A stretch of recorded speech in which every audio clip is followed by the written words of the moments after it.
네, 여러분 국제시장이라는 영화 다 보셨죠? 국제시장을 보면은 여러 가지 인사이트들을 얻을 수 있습니다. 그 내용의 중심을 보면 우리나라 전쟁 1세대들의 내용인데, 그 이야기인데, 그 1세대들의 헌신을 통해서 우리나라, 지금의 우리나라가 세워졌다라는 그런 내용이 있습니다. 제가 생각해 보면서 그분들의 그 1세대들의 지금 여기도 계시는데요, 그 헌신의 힘은 무엇일까 생각을 해 보았습니다. 그 헌신을 할 수 있었던 그 힘은 뭘까요? 그것은 그분들이 가지고 있던, 지니고 있던 책임, 역할, 사명이라는 것이 있었기 때문에 그들은 그렇게 헌신할 수 있었다라고 생각합니다. 남한군과 유엔 연합군이 파죽지세로 이제 전세가 역전돼서 북한 압록강, 두만강으로 막 치고 올라갔습니다. 그런데요, 30만의 중공군이 갑자기 내려오기 시작했어요. 반격이 일어납니다. 다시 유엔 연합군과 남한군이 밀려나기 시작해요. 어찌나 중공군 병력이 많던지 30만 명, 3명 중 1명만 무기를 가지고 있었고 2명은 필이나 꽹과리를 연주하면서 내려왔다고 그렇게 하죠. 자, 그 국제시장이라는 영화의 주인공 윤덕수라는 사람은 그 당시에는 아주 어린아이였습니다. 중공군에 의해 고립된 함경도 그 흥남이라는 곳에 한 가족의 큰아들이었습니다. 그는 피난 중에 부모님께 임무를 부여받아요. 그게 뭐죠? 여동생, 호날의 동생 막순이를 보호하는 임무를 부여받아요. 책임을 부여받습니다. 이미 피난민들의 육로는 차단이 됐어요. 함경도 흥남이라는 곳이 차단이 돼서 도망갈 길이 없었어요. 오직 그 길은 미군이 철수하는 한 화물선이 있었는데 그 화물선에 타서 부산으로 도망가는 그 길뿐이었습니다. 주인공 덕수가 오직 동생을 지켜야겠다는 그 사명감을 가지고 막순이에게 이런 말을 합니다. 현장감 있게. 운동장이 아니다. 놀러 온 게 아니다. 오라바이 손 꼭 잡아라. 이렇게 얘기했어요. 비슷한가요? 예. 하지만 작은 그 덕수의 몸에서 막순이를 업고 가는데 그것은 역부족이었습니다. 가까스로 그 높은 화물선에 올라탔는데 막순이를 업고 기어오르는데 밑에서 올라오는 누군가의 손에 막순이의 어깨를 누군가가 붙잡고 잡아채. 그래서 화물선 위에 가까스로 올라와 보니 등 위에 막순이는 온데간데 막순이가 없어졌다라는 사실을 알고 그 아버지 진규가 그 아들 덕수 주인공에게 이렇게 얘기합니다. 이제부터 네가 가정이제, 가족들 잘 챙기래. 이러고 화물선 밑으로 도로 내려가서 막순이를 찾아 떠납니다. 그리고는 그 아버지 진규가 덕수에게 부산에 사는 고모가 있는데 그 가게 이름은 꽃분이네고 거기서 우리가 다시 만나자. 꼭 만나자. 그리고 아버지와 마지막 생이별을 하게 됩니다. 그리고 그 후에 덕수는 갑자기 어느새 가족을 다 지켜야 하는 가장이 되었습니다. 그리고는 아버지와 막순이를 만나기 위해 그리고 가족들을 지키기 위해 그는 험난한 희생의 삶을 하게 되는 그런 내용입니다. 가족을 지키고자 했던 그 덕수의 모습을 보면서 관객들은 눈시울을 적십니다. 덕수는 아버지하고 약속한 그 가장의 역할, 사명을 아주 묵묵히 영화의 이 국제시장이라는 영화의 영어 제목은 국제시장이 아니에요. Ode to my father 그런 뜻인데요. 이것을 해석하자면 아버지께 보내는 서시.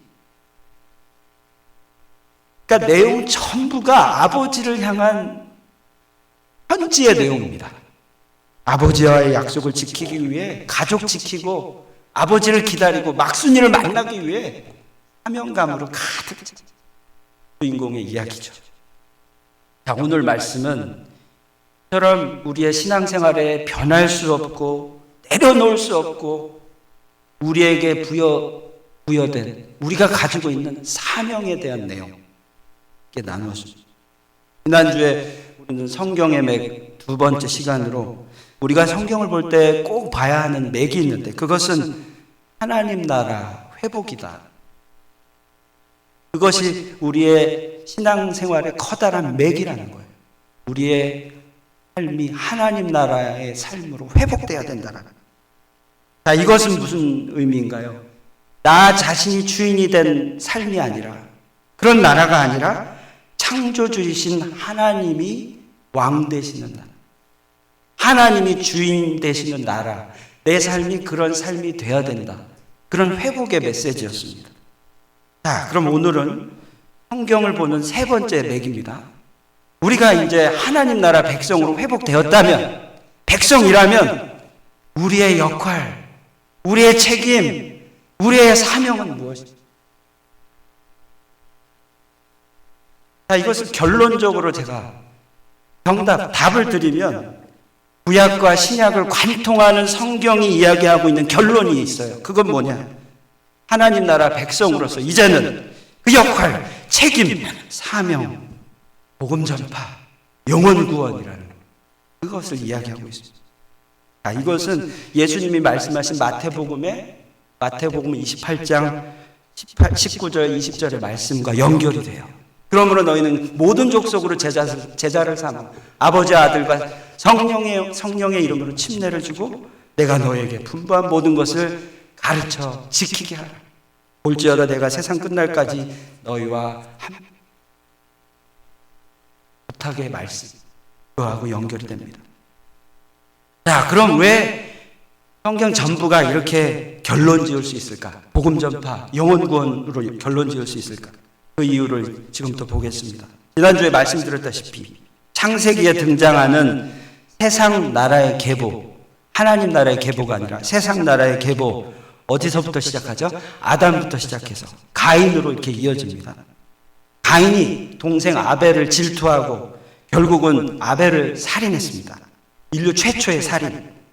그리고 가인은요, 에덴 동편 놋 땅, 아담의 첫 아들이죠. 가인은요, 에덴 동편 놋 땅에 자기의 나라를 세웠다. 우리가 창세기 4장 16절에 찾을 수 있습니다.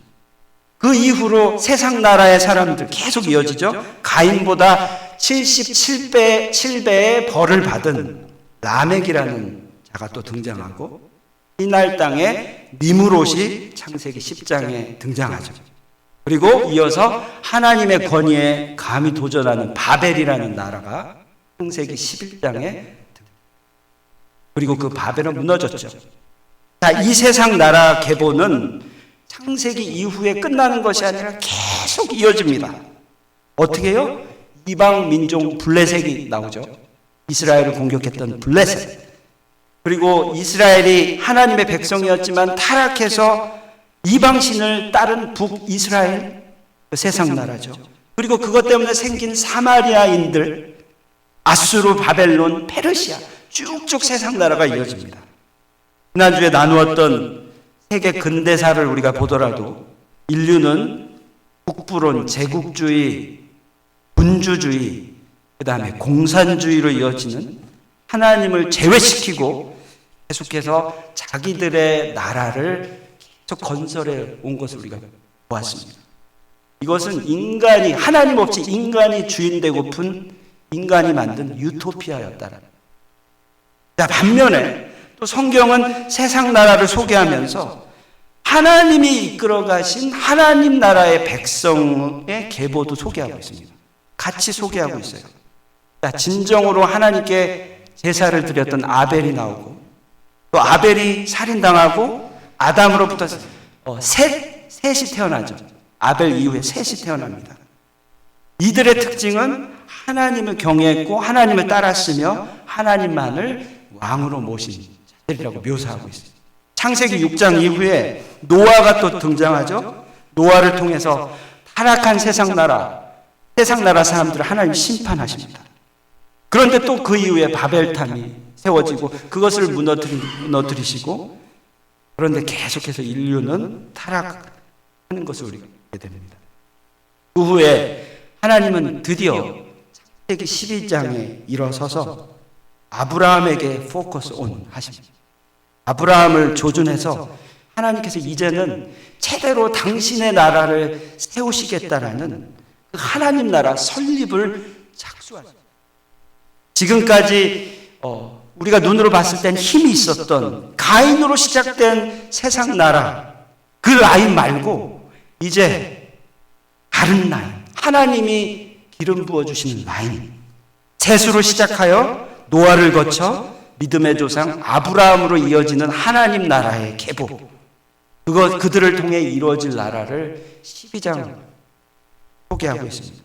그래서 성경은 다분히 우리가 보면요, 이것을, 그 하나님 나라의 계보를 나타내기 위한 그 의도성을 우리가 발견할 수 있습니다. 그리고 아브라함을 통해 이루어질 하나님 나라는 우리가 알고 있는 그 나라의 기본 요소를 다 가지고 있어요. 나라의 기본 요소가 뭐죠? 국민, 주권, 영토잖아요.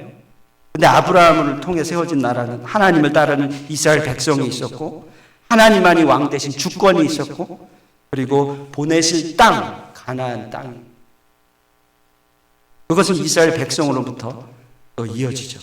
오늘 말씀의 하나님은 하나님 나라를 세울 아브라함이 복의 근원이 될 거라고 말씀합니다.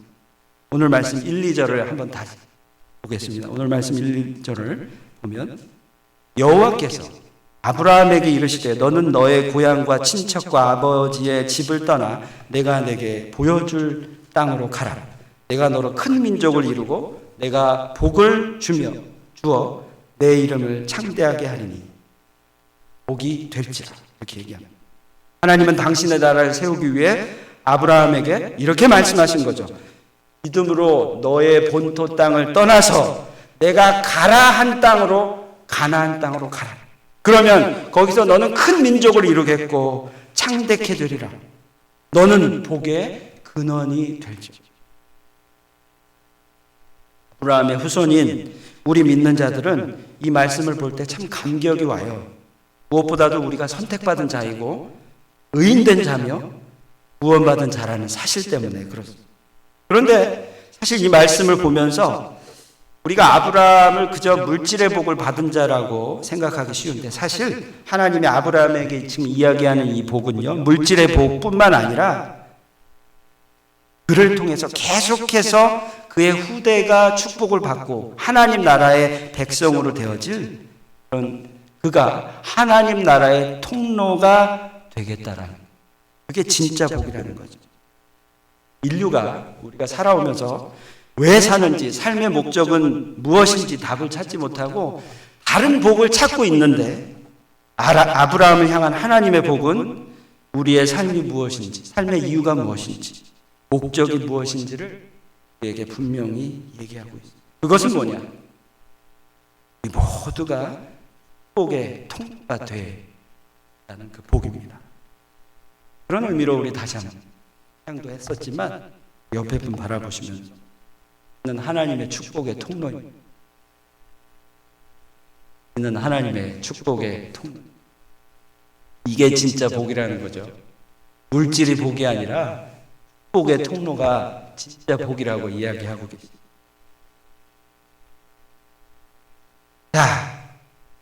자, 성경에 대두되는 세상의 나라가 있고 또 하나님 나라가 있다고 말씀드렸어요. 그런데 이것을 우리가 자칫 보면서 하나님 나라의 백성의 입장으로서만 하면서 오해하기가 쉬운데요.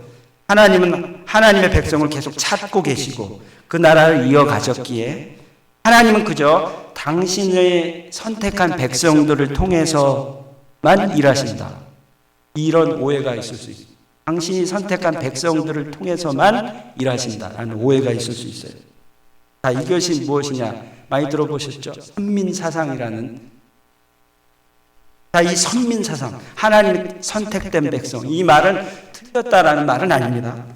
물론 하나님의 백성이라면 분명히 하나님이 구원하셔요. 하나님이 선택하셔요. 하지만 성경이 이야기하는 것이 그게 다가 아니라는 겁니다. 선택한 백성만 주인공이 아니라는 거예요. 하나님의 은혜는 우리 하나님 나라 백성에게만 적용되는 게 아니라는 게 성경의 이야기입니다. 자, 이제부터 성경을 더 자세히 한번 보겠습니다. 창세기부터 성경은 세상 나라 사람과 함께 하나님 나라 사람 백성들을 동시에 소개하고 있다고 말씀드렸어요. 가인, 라봇, 니므롯, 바벨의 세상 나라 사람들의 타락한 그 모습, 범죄의 행정을 기록하고 있고, 또 더불어 셋, 노아, 아브라함 이렇게 의인된 자들의 하나님 나라의 삶도 소개하고 있습니다. 왜 이렇게 동시에 하나님은 바꿔가면서 소개하셨을까? 심판받아 기록이 될 이유조차 없는 그 사람들을 왜 하나님은 기록하셨을까? 왜 하나님은 그토록 목이 곧은 백성을 그렇게 심판을 유보하시면서 계속 나타내고 계실까요?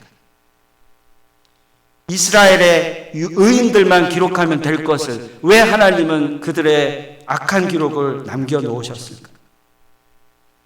다 이방인이고 하나님을 떠난 사람들인데도 불구하고 말입니다. 우리가 사실은 다 선택받은 자들이라고 우리가 알고 있지만, 사실 우리가 엄밀히 이야기하면 이스라엘을 뺀 우리 모두는 다 이방인들입니다. 그렇죠? 이방인들입니다. 조선이라는 나라는 중에 이방인이었습니다. 조선은 인본주의와 샤머니즘이라는 것을 뭉친 유교 나라였습니다. 예수님이 이 땅에 오신 후에 나중 1700년, 1600년경에 조선이라는 나라에 캐톨릭이 들어왔습니다. 아주 나중이죠. 18세기에 접어들어서 캐톨릭이 유교적인 제사와 의례 가운데 갈등이 생기기 시작했어요.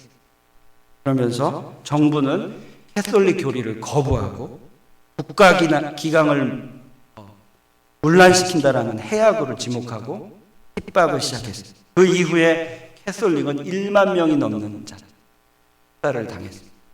그뿐만 아니라 1866년도 여러분 잘 아시는 사건인데, 미국의 상선 제너럴 샤먼호가 들어왔는데 그 승무원 전원뿐만 아니라 그곳에 통역관으로 온 토마스 선교사는요, 조선 땅 밟자마자 박충군이라는 군사에 의해 죽임을 당했어요. 선교사를 무참히 죽인 나라가 조선이었습니다. 인간 중심, 인본주의, 유교주의로 묶여있던 나라 조선. 믿는 자들을 무참히 죽였어요. 핍박한 소망이 없는 미개한 나라가 조선이었습니다. 조선은 성경에 나오는 이방 민족 중에 하나에 불과했어요. 그런데 우리나라에 복음이 전해졌어요. 왜죠? 하나님의 뜻은 하나님의 백성들, 그 사람들을 통해서 가인의 후손도 세상의 나라 백성들도 살리시기 위한 복음입니다. 누구를 통해서? 이미 하나님 백성 된 저와 여러분. 지금 하나님을 알지 못하고 자기들이 주인이라고 살아가는 그 사람들을 향해 나아가기를 원하시는 하나님의 뜨거운 사랑이 있는 거예요. 그렇게 이제는 우리가 이방인이었지만 셋의 후손이 된 우리의 역할은 이제 자신들의 거룩함 지키고 그와 함께 동시에 가인 후손, 하나님을 아직 모르는 후손들을 향하여 축복의 통로에 가져야 한다는 우리에게 알려주고 있습니다. 그러면 인류를 구원하시기 위한 그 힘이 어디서 올까요? 지금도 복음은 계속 흘러가고 있는데 그 힘이 도대체 어디서 올까요? 그것은 사랑에서 옵니다. 사랑의 힘을 통해서. 하나님은 God is love. 요한일서 8절의 말씀입니다. 하나님은 냉엄한 심판이 있기 전에 사랑하시는 분입니다. 저희 부부가 첫 아이 아이니를 임신했을 때 신학교에서 제공하는 HMO라는 아주 좋은 보험이 있었습니다. 이것은 유학생 신분으로 병원비 100%를 다 커버 받을 수 있는 정말 놀라운 보험이었어요. 임신 7개월 전까지만 가입을 하면 되고요. 한 달에 300불 정도만 내면 아내가 그리고 사모로서 그 신학교에서 공부 한 과목만 수업을 듣게 되면 그러면 이 보험을 가입할 수가 있었어요. 그리고 또 아이니는요 제왕절개 C섹션으로 태어났는데 그래서 수술을 받았어야 했는데요. 이 수술비마저 매달 냈던 300불 보험료로 다 커버를 받은 거예요. 정말 놀랍죠. 그런데 저희들과는 다르게 어떤 부부의 이야기를 들었습니다. 그들은 우리와 동일하게 임신을 하고 태아 보험을 들었어요. 이것저것 보장해 준다는 이야기를 듣고 그 보험을 가입했어요. 그런데 아이가 예정일보다 한 달 빨리 태어났어요. 2주간 인큐베이터에 치료를 받아야 했습니다. 그 이후에 보험회사에 연락을 해보니까 받을 수 있는 보험 혜택이 얼마 되지 않는다는, 비용이 많이 들어간 몇 가지 치료, 인큐베이터 등 이런 치료가 있는데 이것은 보험 약관에 포함되지 않은 거라는 거예요. 보험을 계약할 당시에는 친절함과 대조되는 아주 냉담한 반응이 있었어요. 이처럼 세상의 보험회사는 계약의 약관을 벗어나서는 책임을 지지 않아요. 계약 약관 외에는 책임. 그러나 제가 경험했던 HMO 같은 이 보험, 바로 하나님의 보험은요, 약관이 계약이 있지 않아요. 얽매이지 않아요. 왜 그렇죠? 저와 여러분은 바로 보험의 약관이기 때문에 로마서 5장 8절에 우리가 아직 죄인 되었을 때 그리스도께서 우리를 위하여 죽으심으로 하나님께서 우리에 대한 자기의 사랑을, 우리를 살리신 그 하나님의 사랑, 그 십자가는 모든 것을 하나님 사랑의 그 사랑 보험 증표입니다. 십자가가 하나님 사랑의 증표예요. 우리가 하나님을 떠나 우리 마음대로 살고 있을 때에도 하나님은 사랑으로 우리를 찾아오셨고 기다리시고, 우리의 죄가 아무리 크다 할지라도 가인의 후손인 우리가 회개하고 하나님께 나아가게 되면 구원받는, 성경에 나온 하나님의 그 세상 나라 백성들을 향한 사랑은 끝이 없어요. 그렇기 때문에 계속 기록하고 계신 거예요. 우리가 지난번 호세아를 통해서 우리가 보지 않았습니까? 하나님의 그 인내, 내가 너희를 어찌 버리겠느냐. 하나님의 사랑, 하나님의 사랑은 지금까지 본 성경의 맥을 통해서 우리는 꼭 발견할 수 있어요. 그것은 무엇입니까? 첫 번째는 창조를 통해서 하나님의 사랑을 발견할 수 있습니다. 우리는 절대 무심코 창조되지 않았다라는, 우연이 아니라는 거예요.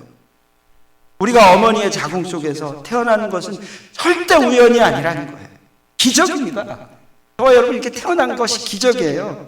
이것을 만드신 분이 누구시죠? 바로 하나님이십니다. 제가 유튜브를 통해 어떤 영상을 봤는데 아기가 태어나는 과정이라는 주제의 영상, 우리가 이 세상에 태어날 때 수억 개의 정자 중에 오직 한 개의 정자가 남자를 만나는, 그리고 수억 개의 정자 중에 그 오직 한 개가 지금 저와 여러분이라는 거예요. 1등한 거예요. 수억 개의 정자 중에. 만약에 패배의식에 우리가 있다면 이것만을 우리가 보더라도 1등 했어요. 이미 수억 마리 중에 1등한 정자예요. 다 그 자부심을 가지실 필요가 있습니다. 그리고 그 정자와 난자가 만나서 수정란이 되고 난관을 따라 머나먼 자궁으로 이동을 해요. 그리고 배아가 됩니다. 그리고 가장 먼저 뇌와 심장이 생기고, 4주 차에는 손과 발, 5주 차에는 눈, 코, 입, 귀가 생기고, 8주 차에는 손톱, 발톱, 눈꺼풀이 눈을 뜨기 시작하고, 12주 차에는 생식기가 생겨서 남녀를 구별할 수 있게 되고, 16주 차에는 태아의 움직임이 활발해져서 태동을 느끼기 시작합니다. 25주 차는 태아는 자신의 발을 잡고 빨 수 있으며 26주 차 손과 발을 자유롭게 움직이기 시작합니다. 4등신이 돼요. 27주 차 손가락을 빨기 시작합니다. 근데 이 손가락을 빠는 것은 태아의 진정에 도움이 됩니다.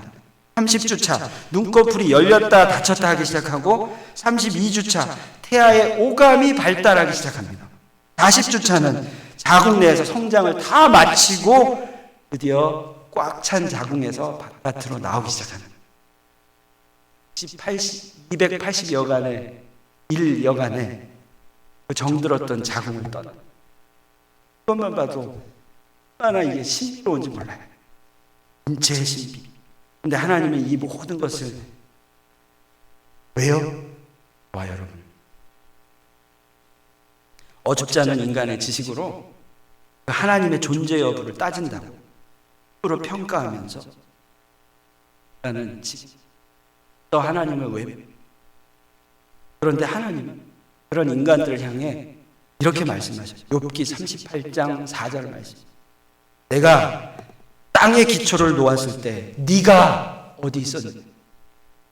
네가 깨달아 알았거든 말할 인간들을 향해. 그리고 우리가 성경의 맥 두 번째로 하나님의 사랑을 알기 위해서 하나님 나라 회복이 있어요. 즉 나 자신을 창조하신 하나님은 나를 구원하시고 종국엔 당신 나라의 백성으로 삼으시기 위해 사랑으로 참고 기다리셨다는 회복시키길 원하신다. 오직 하나님의 사랑. 사랑하는 여러분, 우리 한 사람이 주님 백성 되기 위해 얼마나 기다리셨어요. 그리고 얼마나 많은 자들이 저와 여러분이 하나님 백성 되기 위해서 기도하고 계셨는지 여러분, 지금도 한 영혼을 위해서 하나님을 기다리고 계시고 누군가는 나를 위해서 기도했기에 내가 이 자리에 지금 하나님을 예배하고 있는 거예요. 도대체 우리가 누구이길래 가인의 후손이 하나님은 지금도 하나님. 그러니까 이제 이것저것 보지 마. 하나님의 사랑이라면 하나님만 바라봅시다. 세 번째로 오늘 말씀과 같이 하나님 나라를 확장하는 것입니다. 그것을 통해 하나님의 사랑, 나뿐만 아니라 바로 지금 모든 백성이 하나님 나라 백성 되도록 하는 게 하나님의 뜻이. 이를 위해 아브라함의 후손이 되었어요. 이방인에서 하나님의 백성이 되었어요. 그 후손인 우리가 그것을 향해 하나님 나라 확장을 향해 나아가길 하나님. 성경의 맥을 세 가지 통해서 창조, 하나님 나라 회복, 땅의 사명, 그것을 보면서 우리 세 가지 꼭 기억하셨습니다. 첫 번째, 내가 구원받아야 하고 내가 하나님 나라. 두 번째, 내가 하나님 나라 백성이라는 것을 꼭 기억하고 인식하고 살아야 하겠습니다. 하나님 나라 백성이라면 하나님 나라 백성답게 살아야 하겠습니다. 저와 여러분, 셋의 계보입니까? 가인의 계보입니까? 확실히 삶을 정하시기 바랍니다. 가인의 후손입니까? 자기가 주인인 나라의 백성의 후손입니까? 아니면 하나님이 주인이신 그 나라의 백성이십니까? 그 계보 후손이십니까? 삶을 결정하시기를. 그리고 마지막으로 우리가 할 일은 하나님 나라 확장이라는 사실. 하나님 나라 확장은요, 하나님의 사랑을 근거하고 있어요. 우리 교회가, 각 교회가, 우리 선한 목자 교회가 이 하나님 나라 확장을 위하여 나아가야 합니다.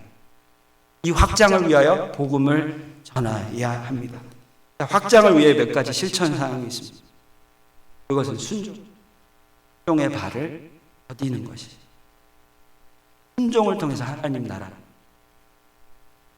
오늘 말씀의 1장 후반부에 너는 너의 고향과 친척과 아비의 집을 떠나 내가 내게 보여줄 땅으로 가라.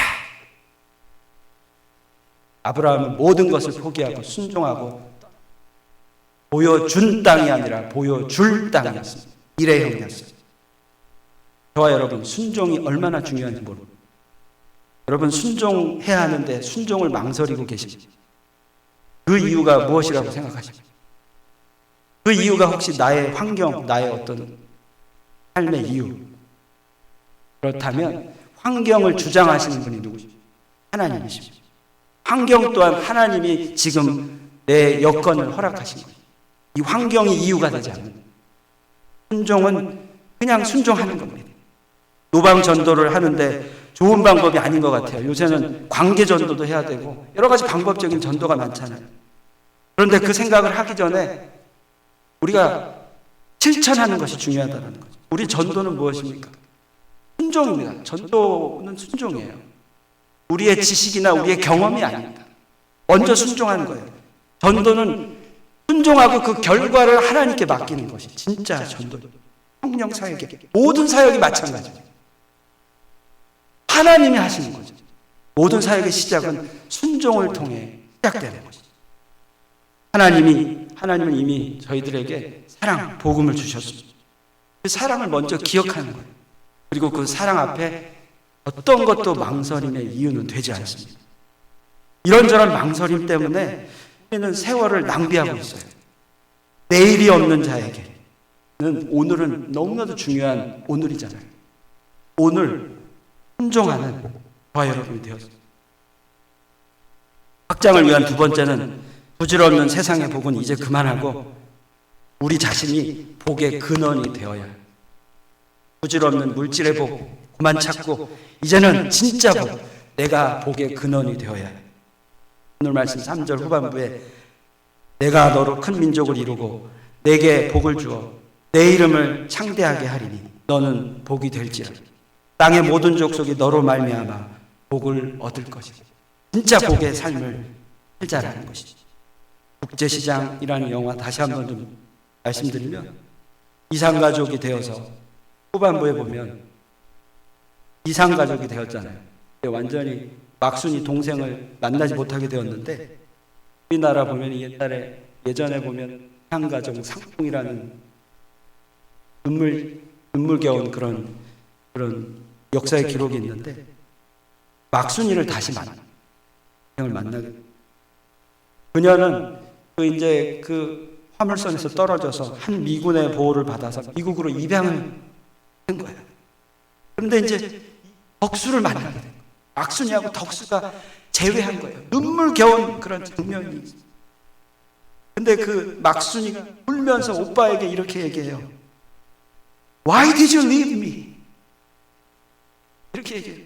오빠 왜 나를 버리고 갔어? 이렇게 얘기하는 거죠. 그때 오빠가 막 울면서 막순아 내가 그때 네 손 못 잡아서 미안하대. 그러면서 덕수가 눈물을 흘리면서 당시를 후회하죠. 그런데 하지만 적어도 덕수는 이 막순이를 만나기 위해서 많이 노력했어요. 그리고 만나게 되었어요. 그리고 어떻게 되죠? 사명을 다 완수하고 이제 아버지가 돌아가신 것도 인정하고 드디어 꽃분이네 가게를 자기가 인수했었는데 고모를 통해서 인수했었는데 드디어 그 꽃분이네 가게를 팔게 되는 거죠. 사명을 완수한 거예요. 저와 여러분에게 뼈진 영혼들 사명입니다. 사명을 분명히 아는 바울이 이렇게 고백합니다. 나는 선한 싸움을 싸우고 나의 달려갈 길을 마치고 믿음을 지켰으니 이제후로는 나를 위하여 의의 면류관이 예비되었으므로. 우리는 누구나 하나님 곧 그때 우리 모두가 바울이 이야기한 거죠.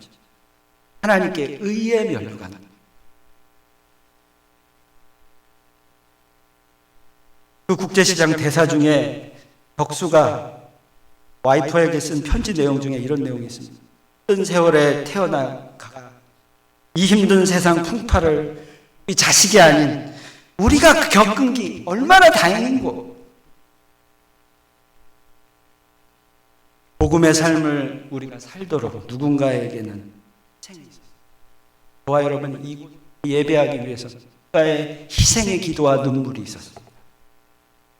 누군가의 섬김과 누군가의 희생 때문에 저와 여러분이 이 복음의 확장을 위하여 저와 여러분 함께 저에게 비록 미약하지만 지난 수요일 날도 소개한 대로 저희가 이제 노숙자 사역을 같이 했으면 좋겠어요. 저희 아내가 이성교 한 달에 한 번씩 세 번째 주 목요일 날 가서 찬양을 인도하는데요. 인도하는 가운데 우리 성도들이 함께 했으면 좋겠다. 토요일 날 오픈하고 함께 기도하시죠. 한 달에 한 번 시간을 내서 6시부터 시작되는 노숙자 섬김 사역에 또 여러분 함께 동참하셨으면 좋겠습니다. 그냥 억지로 하지 마시고 하나님이 주시는 마음이 찬양부터 섬김부터 같이 하십시다. 기도합시다. 그것이 바로 하나님 나라를 끝장내 나가는 우리의 삶. 말씀을 마무리합니다. 성경은 우리를 살리신 하나님의 양.